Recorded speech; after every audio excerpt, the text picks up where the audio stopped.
Hello guys, welcome back to the book of aphelion by जासिदा। क्या बात है, क्या आज बात है, आपके क्या फिर बात से है। हाजिर है मिस्टर इजाज जिंदा इजाज और कैमरामैन है निशाब भाईजान। निशाब भाईजान। तो ये इजाज एंड फैमिली का शो है। तो भाई ये जो पॉडकास्ट है इसमें अपने कैमरा लेडी के पीछे बैठ के हंस रही है। उन्होंने पूरे 10 मिनट के बाद कहना हाय मेरा हाथ थक गया। हंस इसलिए रही हूँ कि आप लोगों ने मुझे जो मुफ्ते का रखा हुआ है ना, तो भाई ये 10 मिनट के अंदर अंदर हमें फारिग करना टॉपिक, वरना कैमरा वुमेन नाराज हो सकती है। कैमरा लेडी कुछ भी चले कहते कैमरामैन के साथ नाराज इसलिए होती हूँ ना कोई कमेंट करता है ना लाइक करता है, हम पागलों की तरह देखिए भाई, वीडियो बनाते हैं। आपकी वजह से जो है ना कैमरामैन भी ताने देते हैं कैमरा लेडी। तो प्लीज आप कमेंट्स किया करें। आज टॉपिक क्या है शिंदा इजाज? डैडी आज जो टॉपिक है वो है robotic surgery. Multi vessels coronary artery bypass robotic surgery. ये बड़ा नहीं, आप पहले हमारे व्यूअर्स को बताएं कि सिंगल और मल्टीपल में परफ्यूजनिस्ट का क्या रोल है। पहले तो ये पता होना चाहिए ना कि सिंगल में हमारा क्या रोल है और मल्टी वेसल में हमारा क्या रोल है। जनाब अब बात हो रही है, देखो कोरोनरी आर्टरी बाईपास ग्राफ्ट जो CABG कैमरेज होते हैं वो तो एक कन्वेंशनल का जो तरीका है वो तो सीना खोलते हैं, वेन निकालते हैं, बाईपास पे जाते हैं, लंबा काम। अभी ये जो रोबोटिक सर्जरी है ना, रोबोटिक सर्जरी में दो किस्म की होती है। एक तो mid cap minimal invasive coronary artery bypass robotic surgery होती है जो सिंगल वेसल है, और एक होता है मल्टी वेसल। मल्टी वेसल में जो परफ्यूजनिस्ट का काम ज्यादा है as compare to the single vessel में रोबोटिक सर्जरी में।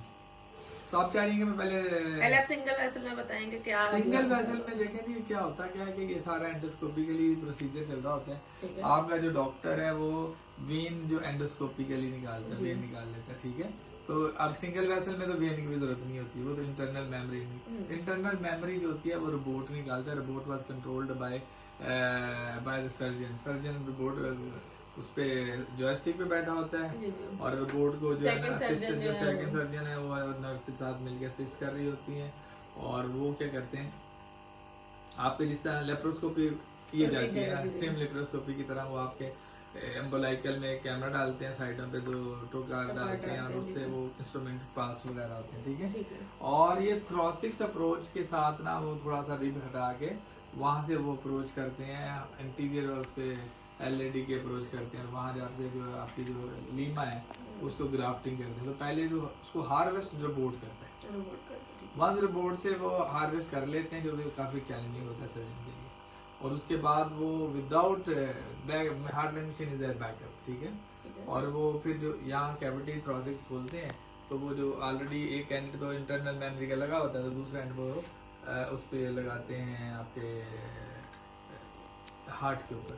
तो उसमें वो है कि उसमें वही एंजाइम डिटेक्टर्स वगैरह नहीं, जो एज अ परफ्यूजनिस्ट हमें स्टैंड बाय करना है, एज अ स्टैंड बाय होता है। ये तो सिंगल वेसल, अल्लाह ना करे पेशेंट क्रैश हो जाए तो हम ठीक है।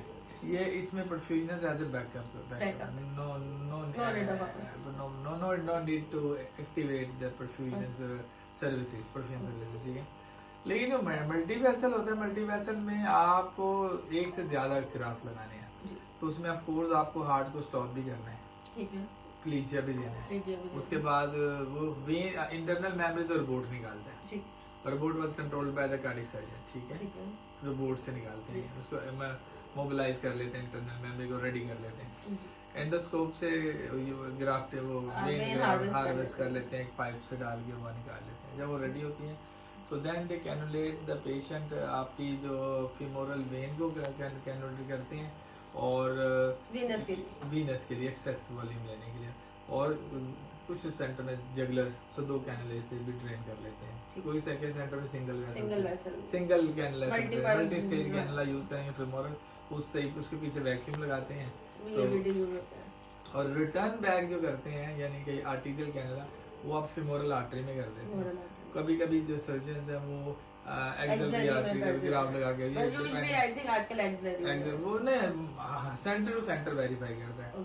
लेकिन ये है कि आपकी ओपन चेस्ट नहीं होती, चेस्ट क्लोज है। जैसे सिंगल वेसल में क्लोज था, मल्टी वेसल में चेस्ट क्लोज है।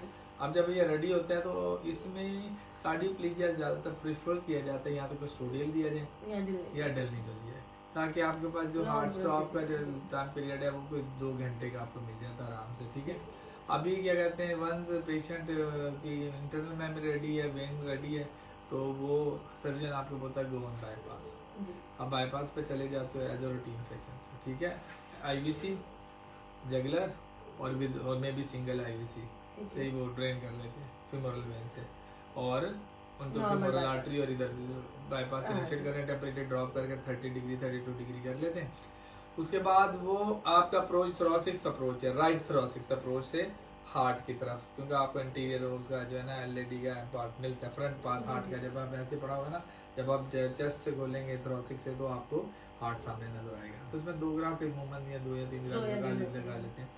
इसमें क्या करते हैं क्रॉस क्लैम्प, तो क्योंकि आपके पास कैविटी छोटी है तो इसमें छोटे कैनले, छोटा टोगा, हर चीज स्मॉल होती है, तो उसमें लॉन्ग उनकी लेंथ लंबी होती है, तो उसमें आपके पास जो क्रॉस क्लैम्प है वो भी उसका जितने भी क्लैम्प्स हैं आपके लॉन्ग, लेकिन वो स्पेसिफिक है, ये वो वाले क्रॉस क्लैम्प नहीं है जो कि यूजुअली इसमें आपके जैसे आपके ये नहीं लगे लेप्रोस्कोपी इंस्ट्रूमेंट इस तरह के क्लैम्प है, लंबा है जिसमें जाके लग जाएगा।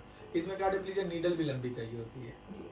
आप उसमें मैं ये कहने वाली थी कि इसमें परफिशिएंट स्ट्रेटजीज आप बताएं। तो परफिशिएंट स्ट्रेटजी में ये है कि परफिशिएंट नीडल देता है सर्जन को, लॉन्ग नीडल होती है, लॉन्ग उसमें लॉन्ग। अच्छा, इसमें आपको लेंथ था क्योंकि आपका मशीन पीछे होती है, लेग की तरफ है, तो आपको पंप सकर की लेंथ भी लंबी करनी है, आपको वेंट की लेंथ भी लंबी करनी है, आपको जो है ना एक्स्ट्रा सकर की भी लाइन लंबी करनी है, और आपको जो लूप है उसको भी लंबा करना है, और इसके साथ हमारा प्राइमिंग वॉल्यूम भी इंक्रीज हो जाता है। जब आप पंप पे जाते हैं, सेल सेवर जरूरत, इसमें हमें वीएवीडी की नीड होती है। यस, ठीक है, इसके अंदर हमें सेल सेवर की नीड होती है। वीएवीडी कितना रखते हैं? -60 40 to 60 के दरमियान, और उससे सेक्शनिंग कर रहे होते हैं। उसके बाद हमें इसके अंदर जो है सेल सेवर की नीड होती है क्योंकि ब्लीडिंग जायज होगी।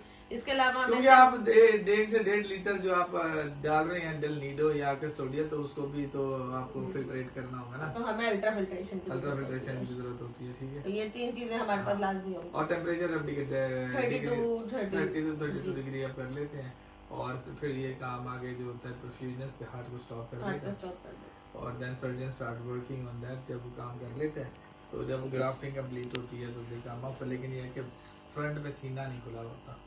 छोटे छोटे बॉडी के अंदर जो है, जैसे मेरा भी लेप्रोस्कोपी हर्निया हुआ था तो वो 3 निशान है, तो वही 3 निशान आपको यहाँ मिलेंगे, और वेन का भी एक निशान, लेग पे आपका एक निशान होगा, एक आपके राइट साइड पे होगा, लेफ्ट साइड पे होगा, यहाँ पे वो काम कर रहे हैं। एक आपका राइट पे अगर एक्सिलरी कैनुलेशन है तो अमूमन तो नहीं डाल, अमूमन फीमोरल है तो फिर लेग की ग्राइंड, और अगर उन्होंने जगलर में डाला तो आपको इधर पाइप डालना था। कि अमूमन आजकल के लोग करते हैं वो सिर्फ सिंगल कैनल स्टेज कैनल डालते हैं, उसे वैक्यूम लगाते हैं, तो 2 कैनलों का इस्तेमाल हो रहा है, एक फीमोरल वेन, फीमोरल आर्टरी, इसी पे गेम सारी चलती है, और आपकी सर्जरी कंप्लीट होती है, और अभी वार्म करते हैं मरीज को, कम आते हैं, वापस आ जाते हैं।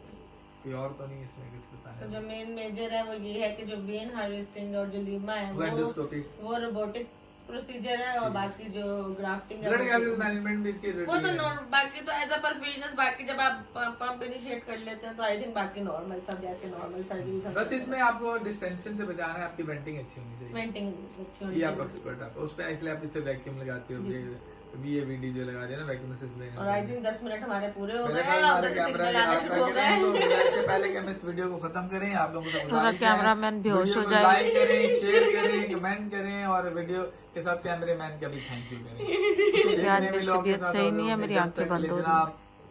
अल्लाह हाफिज़।